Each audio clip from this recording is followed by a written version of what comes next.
A graça e a paz do Senhor Jesus. Meu nome é Fábio Cortes e sejam bem-vindos a mais uma classe Vida Cristã Vitoriosa, Finanças à Luz da Bíblia.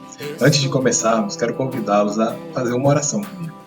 Senhor Deus, muito obrigado, Pai, por este dia, pela oportunidade de estarmos aqui, Senhor Deus, na Tua presença, pela oportunidade de aprendermos a Tua palavra, ouvir a Tua voz, Senhor Deus, que possamos aplicar esses conhecimentos, Senhor, em nossas vidas, Pai, em nome de Jesus. Amém. Glória a Deus.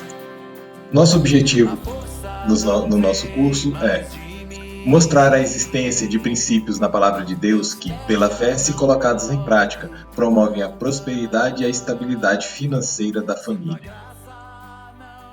Este é o nosso 7º encontro. Nós vimos, durante a nossa trajetória, os princípios bíblicos para termos uma vida financeiramente equilibrada. Na aula passada, aprendemos como nos livrar das dívidas. E agora é o ponto da virada. É onde você deixa de ser devedor e passa a ser investidor. Mas antes, eu preciso te alertar dos erros mais comuns que as pessoas cometem quando se tornam investidores. O primeiro erro é achar que você é o cara, superestimar a sua própria capacidade. Em Provérbios 27, versículo 2 diz que um outro te louve e não a tua própria boca, o estranho e não os teus lábios. Esse é um erro mais comum. A pessoa, ela se acha o tal, ela se acha super capaz, que ela vai descobrir algo que ninguém nunca viu e vai descobrir um investimento em que ela vai ficar rica numa tacada só. Não é bem assim. Nós devemos ser realistas quanto à nossa verdadeira capacidade, nós devemos estudar, buscar conhecimento, nós não devemos nem superestimar e nem subestimar a nossa capacidade. Nós devemos ser realistas. E se alguém tiver que fazer elogios para nós, que sejam os outros. É isso que a gente aprende na palavra. Desconsiderar a necessidade de estudar para evitar erros. Não investir por medo de errar. Em Oséias 4:6 diz: o meu povo foi destruído porque lhe faltou conhecimento. Porque tu rejeitaste o conhecimento, também te rejeitarei, para que não sejas sacerdote diante de mim. E, visto que te esquecestes da lei do teu Deus, também eu me esquecerei dos teus filhos. O estudo, a busca pelo conhecimento, ela é parte do investidor. Você precisa conhecer o produto que você está investindo. E o medo ele vai ser afastado à medida que você tem conhecimento. Então, as pessoas temem aquilo que elas não conhecem. Se você conhece determinada coisa muito bem e você entende que aquilo ali é um bom investimento, é uma boa coisa para você fazer, você estudou, você buscou ali conselho, você vai perdendo o medo de fazer isso. Agora, se você estudou e viu que aquilo ali é uma roubada, é uma furada, que aquilo ali não vale a pena, você não vai fazer o investimento, mas não por medo. Porque você, ao avaliar e ao ponderar, você viu que aquele investimento não se encaixa no seu perfil ou ele não é adequado. Procurar a grande tacada. Crer que encontrou um único investimento que resolverá todos os seus problemas. Geralmente leva a grandes prejuízos. Exemplo, pirâmides financeiras. Você pode observar que boa parte dos erros cometidos pelos investidores, eles têm uma relação com comportamento e com conhecimento. Para nossa sorte, comportamento e conhecimento podem ser adquiridos, podem ser mudados e transformados. Procurar a grande tacada, aquele investimento que vai me deixar rico de uma hora para outra, aquilo ali, pensar em investimento como se fosse loteria, isso é um erro fatal, gera grandes prejuízos na maior parte das vezes. Quem busca esse tipo de investimento entra em fazer trade na bolsa de valores, entra em pirâmides financeiras. O que é uma pirâmide financeira? A pirâmide, ela é um mecanismo que foi bolado para dar muito dinheiro para quem inventou o sistema. Para você, à medida que as pessoas vão entrando, como se fosse um formato de pirâmide, a base vai crescendo, quem está lá no topo ganha mais dinheiro. Quem está na base vai chegar uma hora que vai perder tudo. Como eu identifico uma pirâmide financeira? Ganhos mirabolantes, estratosféricos, além da razoabilidade. Um exemplo, nossa taxa de juros hoje no país está em 2,25 ao ano. A pessoa promete 1% ao dia. Se houvesse esse tipo de investimento, todo mundo estaria lá. Isso é um indício que é uma pirâmide financeira. Outro indício, eu só consigo retirar o dinheiro desse investimento se eu colocar mais tantas pessoas. Ou eu ganho mais à medida que eu vou colocando mais pessoas. É outro indício de pirâmide financeira. Fuja disso, corra. Você pode perder todo o seu dinheiro. Provavelmente perderá. Tem pessoas que vendem casa, carro, para colocar nesse tipo de investimento. e não consegue recuperar o seu dinheiro. Investir todo o dinheiro que tem e às vezes o que não tem de uma vez só e não diversificar os seus investimentos. Esse é outro grande erro. À medida que você está estudando, que você está buscando conhecimento e você descobriu, eu invisto na poupança, eu invisto em tesouro direto e agora eu quero começar a investir um pouquinho em renda variável. Você não pega uma grande quantia do seu dinheiro, uma grande quantidade de dinheiro e enfia nesse novo investimento, porque você ainda não conhece, você ainda não entende. Vá fazendo aos poucos. E à medida que você for conhecendo esse investimento bem, que você for estudando, que você for se sentindo confortável, você pode ir aumentando um pouco. Mas nunca se esquecer da diversificação, nunca se esquecer da necessidade de ter várias fontes de investimento. Investir sem conhecer os riscos daquilo que você está investindo. Todo investimento ele tem risco, seja um risco maior, seja um risco menor, mas risco existe. E à medida que você vai estudando, você vai descobrindo os investimentos que têm mais risco e os investimentos que têm menos risco. Se alguém te promete um investimento sem risco nenhum, ela está mentindo para você. O risco ele pode ser bem pequeno. Qual é o risco do tesouro direto, por exemplo? O risco é o país quebrar. O país declarar uma moratória que não vai pagar os juros, que não vai pagar as dívidas. É um risco. Ele é baixo? Extremamente baixo. Baixíssimo, mas é um risco. O risco da bolsa de valores já é um risco maior para quem não conhece e não sabe o que está fazendo ali. Se você não estudou, comece bem devagar e vai estudando para você conhecer o produto. Se você não conhece o investimento e coloca muito dinheiro ali, a probabilidade de você perder dinheiro é muito grande. Inclusive no Tesouro Direto. Você tem títulos do Tesouro que eles são marcados a mercado, que se diz. Se você carregar o título até o vencimento, você vai receber exatamente o que foi combinado. Mas se você tentar resgatar antes, você pode ter um grande prejuízo. Mas é porque ele é arriscado? Não, é porque você não entendeu o investimento que você estava fazendo. Você não entendeu que você tinha que levar até o final. Esperar que alguém te diga qual é o melhor investimento. Não raro está relacionado com a grande tacada. Isso não existe. Você esperar que alguém te diga: ah, essa aqui é a oportunidade de todos os tempos, é a oportunidade da sua vida. Se você não fizer isso, você nunca mais vai conseguir. Isso é balela, isso é mentira. A gente tem diversas oportunidades, toda hora aparece uma oportunidade de um bom negócio, de um bom investimento. Geralmente, essas afirmações, a espera dessa dica que vai rapidamente mudar a minha vida, está ligada a grandes roubadas. Você vai colocar o seu dinheiro ali e vai ter um prejuízo. Na maior parte das vezes, pode ter certeza. Não tem essa grande tacada. O maior fator de enriquecimento se chama tempo.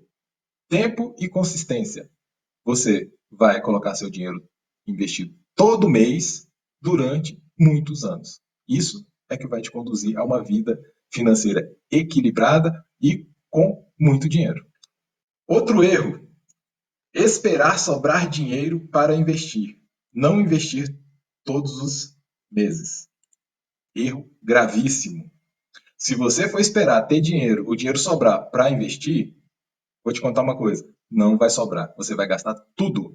Por quê? Porque a gente é programado para isso. A nossa cabeça ela é programada para sobreviver e para satisfazer as nossas necessidades. Para você separar uma parte da sua renda para investir, você está negando a si mesmo. Você está abrindo mão de necessidades imediatas para ter um conforto maior no futuro. Isso não é razoável para a nossa carne. Nossa carne quer satisfazer a sua necessidade agora. Nós devemos, então, separar primeiro o dinheiro do investimento. Primeiro nós vamos separar o que a gente vai investir. Depois a gente vai gastar o resto. E fazer isso com consistência, todos os meses. Outro erro: desconsiderar o seu perfil de investidor. Teste do travesseiro. O que é esse teste do travesseiro, meu irmão? Você deitar e dormir tranquilamente, sem estar preocupado com o seu dinheiro, com os seus investimentos. Se você deitar e perder o sono porque seu dinheiro está em determinada aplicação, significa que você investiu de forma errada. Ou você se expôs mais àquele investimento do que você deveria. Ou você fez um investimento errado. Olha o que a palavra de Deus diz: em paz também me deitarei e dormirei, porque só tu, Senhor, me faz habitar em segurança. Salmo 4, versículo 8. Outro ponto: a pessoa não investe porque acha que o longo prazo nunca vai chegar. Olha o que a Bíblia fala sobre a brevidade da nossa vida. Eis que fizeste os meus dias como palmos. O tempo da minha vida é como nada diante de ti. Na verdade, todo homem, por mais firme que seja, é totalmente vaidade. Salmo 39, versículo 5. A nossa vida ela passa muito rápido. 10 anos passa muito rápido. Pode ser que você que esteja ouvindo esse vídeo agora, se você tem aí 18 anos, 20 anos, e você acha que a vida passa devagar, que você tem muito tempo, mas deixa eu te contar uma coisa. Dos 20 para os 30 anos é um sopro, dos 30 para os 40 é outro sopro, do 40 para os 50 é outro sopro. Então, se nós deixamos de tomar as atitudes necessárias nas épocas corretas, nós prejudicamos o nosso futuro. Nós prejudicamos a nossa família, prejudicamos a nossa vida. Devemos, pois, fazer tudo a tempo, tempo correto, segundo a palavra de Deus. Porque a nossa vida breve é rápida e o longo prazo ele vai chegar. 5 anos, 10 anos passam muito rápido. Você fazendo a coisa certa ou não. Não saber a diferença entre ativos e passivos. Compra passivo achando que é um ativo. Eu vou falar sobre ativos e passivos mais para frente um pouquinho. Não é o conceito contábil, técnico contábil de ativo e passivo. É um conceito desenvolvido por Robert Kiyosaki no livro Pai Rico, Pai Pobre. Ativo, ele considera tudo aquilo que põe dinheiro no seu bolso. E passivo é tudo aquilo que tira dinheiro do seu bolso. Mais na frente eu vou falar sobre isso. Outra coisa que a gente deve evitar fazer como investidor é investir com base em notícia. O mercado, ele antecipa o futuro. Devemos evitar olhar para as notícias e tomar as decisões de investimento com base nelas. A não ser que seja para andar contra o fluxo. Os preços dos ativos, dentro, por exemplo, da Bolsa de Valores, eles apenas demonstram o fluxo de compra e venda. O preço aumenta quando tem mais gente comprando. O preço cai quando tem mais gente vendendo. E isso não necessariamente reflete a qualidade do ativo que você está investindo. Se você fizer o movimento errado, quando o mercado está caindo, você vende. E quando o mercado está subindo, você compra, você vai perder dinheiro. Muita gente quebra fazendo isso, comprando e vendendo nos momentos errados porque não entende o que está fazendo. Então, não opere em notícia, a não ser que seja para você ir contra o fluxo. Esse mês de março de 2020, nós tivemos uma queda brusca na Bolsa de Valores de mais de 40%. Foi um ótimo momento para entrar, para comprar e não para vender. A economia ela funciona em ciclos e nós devemos analisar o ciclo econômico para poder investir. Outro exemplo, o ciclo imobiliário. 2 anos atrás, estava uma ótima oportunidade para comprar algum imóvel, porque o mercado estava extremamente frio. As pessoas não estavam querendo comprar imóveis. Então você conseguia fazer bons negócios. Então não opera a notícia, analisa o momento, o ciclo econômico, o mercado ele enxerga lá na frente. Então ele vai no momento agora atual, ele pode ter variações bruscas, mas o mercado também se descorrelaciona com a realidade muitas vezes. Então você vê a bolsa subindo quando você tem um monte de notícia ruim. Por quê? Porque ele está crendo que lá na frente vai ter notícias boas. Outro exemplo, uma empresa apresenta seus resultados. Lucros crescentes, tudo bem, e o preço dela cai. Caiu por quê?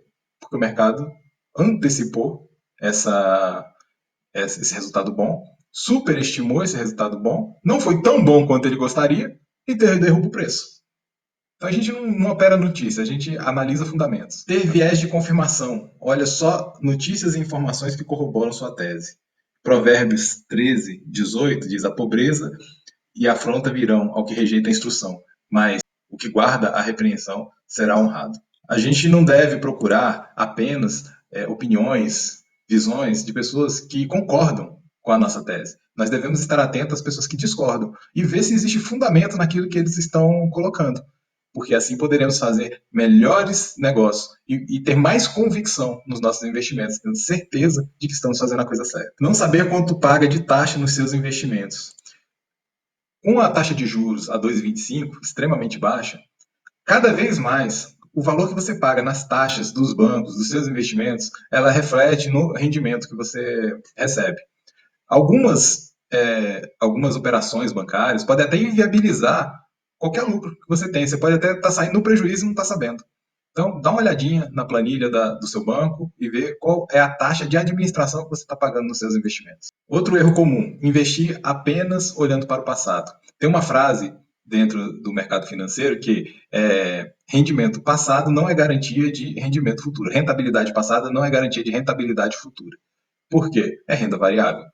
Você não pode avaliar um ativo, avaliar uma empresa, avaliar um fundo imobiliário, avaliar qualquer investimento com base apenas no desempenho passado dele. Você tem que ter uma clara noção para onde esse investimento vai, para onde essa empresa vai, para onde o fundo imobiliário vai, qual é a opinião do gestor de determinado fundo a respeito da economia, a respeito com a visão dele que ele tem de futuro. É lógico que ter uma rentabilidade passada boa é um dos critérios, mas não é o critério.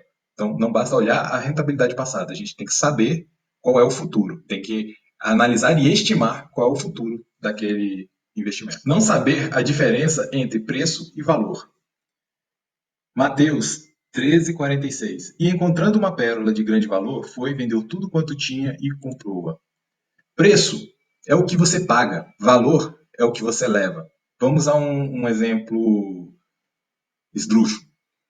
Tem um imóvel que você tem vontade de comprar. Esse imóvel custa 300 mil reais. E você está olhando já tem um tempo. Você sabe que ele vale isso. E você encontra um anúncio onde a pessoa colocou ali esse imóvel à venda do jeito que você quer por 200 mil. Ele vale 200 mil? Não. Ele vale 300. A pessoa está vendendo por 200 por uma necessidade pessoal dela. Então, você paga 200, mas você leva 300. No mundo dos negócios, existem muitas oportunidades. Durante esta crise agora, uma empresa que administra shopping centers, que tem vários shopping centers no seu portfólio, ela estava sendo vendida na bolsa por um valor que apenas os terrenos dela tinham aquele valor, desconsiderando todos os shoppings, todas as benfeitorias, todas as estruturas, só os terrenos valiam aquilo. Então, ela estava descontada, ela estava sendo vendida com um desconto. Essa é uma oportunidade de você entrar num negócio, quando ele está sendo oferecido para você com desconto. Os shoppings, as edificações continuam lá, não foi nada demolido. Com o tempo, vai se retomar ali a economia. Podia ser uma ótima oportunidade. Confundir investimento com aposta. Investir é para ser chato. Eclesiastes 5:19. E, quando Deus concede riquezas e bens a alguém e o capacita a desfrutá-los, a aceitar a sua sorte e a ser feliz em seu trabalho, isso é um presente de Deus. Investimento não é aposta. Investimento não é uma corrida. Investimento é uma coisa que é para ser chata. Se você está ficando muito empolgado com os seus investimentos, está dando adrenalina, você está fazendo alguma coisa errada. Não é para ser assim. Investimento é para ser uma coisa chata. Você tem uma planilha, você segue a sua planilha, você faz o seu investimento mensal, fecha e até o mês que vem, quando você vai fazer outro investimento, você dá uma olhadinha de vez em quando para ver se não ocorreu nenhuma mudança interessante para você fazer um investimento aí com a sua reserva para a oportunidade. Mas você não se empolga com o investimento. O investimento é para ser algo bem tranquilo, bem chato.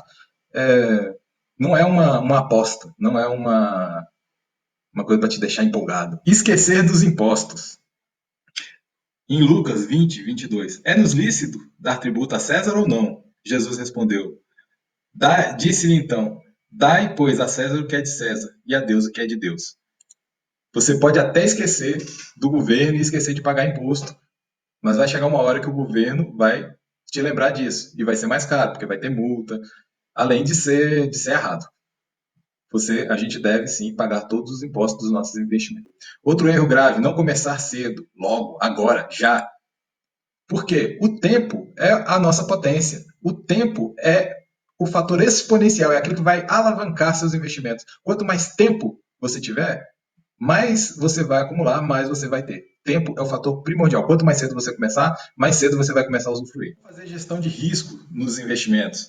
Em Lucas 14:31. Ou qual é o rei que, indo à guerra, a pelejar contra outro rei, não se assenta primeiro a tomar conselho sobre se com 10 mil pode sair ao encontro de quem vem a ele com 20 mil? A gente tem que fazer uma gestão de risco nos nossos investimentos. Não entender isso pode levar a grandes prejuízos. Você investir no ativo errado, na hora errada, com um dinheiro que você não poderia comprometer, isso pode trazer grandes prejuízos para a sua vida. Devemos, pois, fazer essa avaliação antes de investir. Outro erro grave, desistir. Em Deuteronômio 31:6, a palavra diz: esforçai-vos, animai-vos, não temais, nem vos espanteis diante dele, porque o Senhor teu Deus é contigo, e não te deixará e nem te desamparará. Não desista, não desista, não desista. Você vai aprender e com o tempo você vai conquistar as suas vitórias. Demanda um pouco de esforço, de estudo, mas tudo que é bom na vida demanda certo esforço. Manter um casamento, manter um bom emprego, tudo isso demanda esforço. E investir também demanda um esforço. Mas se você não desistir, se você não abandonar seus objetivos, você vai conquistá-los. Não traçar objetivos. Lembra da historinha que nós contamos numa dessas aulas passadas? Quem não sabe para onde vai, qualquer caminho serve. Se você não tem objetivo, qualquer coisa que você faça tá bom. Tenha objetivos de curto, médio, longo prazo. Tenha objetivo, trace objetivos, trace o plano e siga o plano. Outro erro enorme que as pessoas cometem: não reinvestir os rendimentos e dividendos. Em Provérbios 31:16 diz: examina uma propriedade e adquire-a, e planta uma vinha com o fruto de suas mãos. A pessoa vai ali, adquire a propriedade, ela examinou, viu que era um bom negócio. E ela plantou uma vinha com o quê? Com o fruto de suas mãos, com o rendimento que ela já tinha ganho em outros negócios. Ela foi ali, plantou uma vinha e conseguiu, conquistou mais uma fonte de renda. Quando você reinveste os rendimentos, os dividendos dos seus investimentos, você coloca a roda dos juros compostos para trabalhar a seu favor. Você coloca, você potencializa os seus retornos. E isso, no longo prazo, 10, 15, 20 anos, pode transformar a sua vida. Seguir conselhos de pessoas que não têm os resultados que você quer. Provérbios 15:22. Quando não há conselhos, os planos se dispersam, mas havendo muitos conselheiros, eles se firmam. Que conselheiros são esses? Conselheiros são as pessoas que têm os resultados que a gente quer conquistar. Eu olho para a pessoa e vejo os resultados que ela conquistou na vida dela. E eu vejo se aquilo é adequado para mim. Se eu quero aqueles resultados, eu me aproximo daquela pessoa. Eu procuro estudar com ela, estudar o que ela faz, aprender com ela. Por quê? Porque eu quero ter esses mesmos resultados na minha vida. Fazer as mesmas escolhas ruins e esperar resultados diferentes. Não erreis. Deus não se deixa escarnecer. Tudo que o homem semear, isso também se fará. Gálatas 6:7. Fazemos escolhas ruins e esperamos colher resultados bons. Não funciona assim. A lei da semeadura é clara. Aquilo que você semear, você vai colher. Se você continua semeando suas escolhas ruins, você vai continuar colhendo frutos ruins. Se você começar a fazer boas escolhas, você vai começar a colher frutos bons. É simples assim. Inventar desculpas ou transferir responsabilidades. Note que isso vem desde o Jardim do Éden. Então Adão disse: a mulher que me deste por companheira, ela me deu da árvore e comi. Gênesis 3:12. Não existe transferência de responsabilidade. Chega. Você é responsável por suas decisões, você é responsável, só você. Se você quer começar a ter bons resultados, você precisa começar a plantar boas sementes.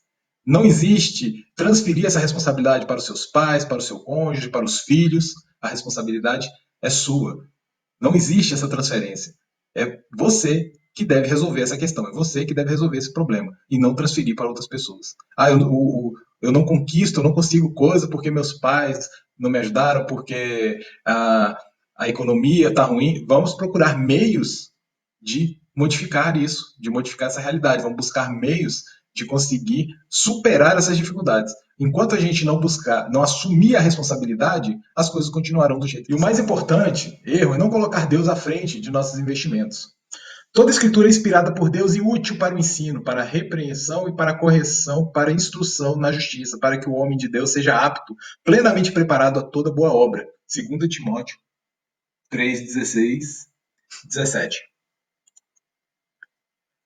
Nós, algumas aulas para trás, falamos sobre os mercenários, que eles deixavam suas espadas, os mercenários nas cruzadas, que eles deixavam suas espadas fora da água do batismo, para que, representando que Deus não teria autoridade sobre as suas espadas. Nós não podemos viver assim. Não existe área da nossa vida que esteja fora da vontade de Deus, não existe área da nossa vida que esteja fora do interesse de Deus por nós. Tudo que diz respeito a nós é de interesse do Senhor. Devemos colocar na sua presença para que Ele nos oriente, inclusive nossas finanças. Não fazer isso é um erro e é pecado. Qual é o padrão do mundo? sobre finanças? E o que a Bíblia fala sobre nos moldarmos ao padrão do mundo? Como que devemos responder ao padrão do mundo? A Bíblia diz em Romanos 12:2: não se amoldem ao padrão deste mundo, mas transformem-se pela renovação de sua mente, para que sejam capazes de experimentar e comprovar a boa, agradável e perfeita vontade de Deus. A Bíblia não fala para a gente se conformar com esse mundo, nem se amoldar ao mundo. Ela fala justamente que nós devemos resistir, nós devemos seguir o padrão de Deus. Mas qual é o padrão do mundo para as finanças? Você sabe? Essa é a corrida dos ratos, apresentada por Robert Kiyosaki no livro Pai Rico, Pai Pobre. Recomendo fortemente que vocês leiam esse livro. Na corrida dos ratos, a pessoa ela vende o seu tempo em troca de dinheiro. Então ela trabalha, ela ganha dinheiro, ela gasta dinheiro e fica sem dinheiro.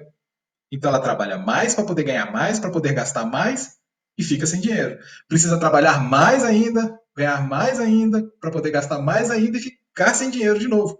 Você vende o seu tempo em troca de dinheiro. Acontece que o recurso mais escasso que nós temos aqui na Terra é tempo. O nosso tempo ele é limitado. Eu não sei quanto tempo eu tenho, mas eu sei que ele vai acabar e eu sei que ele é limitado. Então, se eu tenho que trabalhar cada vez mais para ganhar mais, para poder gastar mais, eu perco tempo. A ideia é que, quebrando essa roda, quebrando essa corrida dos ratos, eu possa ter mais tempo para fazer as outras coisas que também me agradam. E como fazer isso? Como sair dessa corrida dos ratos? Como quebrar essa roda? Seguindo o padrão bíblico dos nossos gastos, de gastos e investimentos. E isso existe? Será? Existe, nós já vimos. A Bíblia é o maior guia de finanças pessoal do mundo. A palavra de Deus, ela trata todas as áreas da nossa vida. Se seguirmos as orientações do Senhor, seremos bem-sucedidos em tudo, tudo, tudo o que fizermos. E qual é o padrão? Padrão bíblico. Separamos 10% como dízimo para o Senhor, 20% para investimentos e 70% para custear o nosso padrão de vida. E como que fazemos isso? Quando você recebe o seu salário, você já separa os 10% do Senhor, você já separa os 20% do seu investimento. O que sobra é o que é para você gastar. É assim que você vai fazer. Se você esperar sobrar para investir, se você esperar sobrar para entregar o dízimo, não vai sobrar. Porque nós não somos programados para fazer sobrar, nós somos programados para satisfazer as nossas necessidades. A nossa carne, ela clama por isso. Então, primeiro, tira o dízimo e os seus investimentos. Depois, você gasta o que sobra. Assim funciona. O nosso padrão de vida ele tem que ser abaixo do que a nossa renda permite. Fazendo isso, vai sobrar cada vez mais. E o que a Bíblia nos fala sobre os investimentos? Vou pegar um trecho aqui da palavra de Deus. Voltamos à parábola dos talentos. Ela nos ensina que devemos investir o que recebemos do Senhor, de forma a produzir mais frutos. Também entendemos que quem não o faz está desobedecendo ao Senhor. E como que é a parábola dos talentos? O Senhor ele foi sair para uma viagem e ele entregou 5 talentos a um servo. Entregou 2 talentos ao outro e 1 talento ao terceiro. Então, entregou 5, 2 e 1. Agora, a Bíblia também fala uma coisa interessante. Entregou a cada um conforme a sua capacidade. Então, o Senhor entregou ao servo os talentos na medida que ele enxergava a capacidade de cada um. Quando ele voltou da viagem e foi prestar contas, o que recebeu 5 produziu mais 5, devolveu 10 talentos. O que recebeu 2 produziu mais 2, devolveu 4 talentos. Ele dobrou o que o Senhor tinha deixado com ele. E o que recebeu apenas 1 talento, o que ele fez? Ele enterrou esse talento, não fez nada com ele. Quando o Senhor o cobrou, ele entregou de volta o talento. E o Senhor ficou muito bravo com ele. O seu Senhor. Por quê? Porque ele foi inútil, ele não produziu nada com aquilo que ele recebeu. E ele falou, melhor que tivesse deixado com os banqueiros, que pelo menos alguma coisa a mais eu teria recebido. Cuidado para a gente não ser esse servo que não produz nada com o que o Senhor tem dado para nós. E isso é em todas as áreas. Investimentos e prosperidade são projetos de família. Em Amós 3:3 diz, porventura andarão 2 juntos se não estiverem em acordo? Por esta razão, o homem deixará pai e mãe e se unirá à sua mulher, e eles se tornarão uma só carne. Quando se trata de investimentos, de planejamento familiar, financeiro, isso é um projeto de família. Toda família tem que estar enganjada nesse projeto, porque senão eles não vão compreender e não vão colaborar para que o resultado ocorra. Porque é demorado e a necessidade da carne, a nossa vontade é satisfazer as nossas necessidades. Então nós queremos gastar cada vez mais. Devemos quebrar isso. Isso é um projeto de família, toda a família tem que estar enganjada nesse projeto. Bom, meus queridos, vamos fazer uma oração encerrando a nossa aula. Ela ficou mais longa do que eu gostaria, mas a gente prepara essas aulas com muito carinho, com muito amor, que vocês possam estudar e aproveitar bem esse conhecimento. Senhor Deus, nós te agradecemos, Pai, pela oportunidade, Senhor Deus, que temos de aprender, Senhor Deus, de estudar, para que possamos viver uma vida, Senhor Deus, confortável, uma vida plena, Senhor Deus, aqui mesmo, Pai, na terra, Senhor Deus.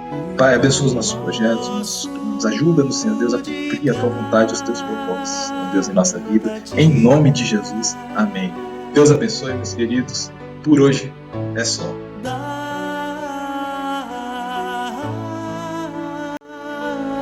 Hoje e perdoa nossas dívidas.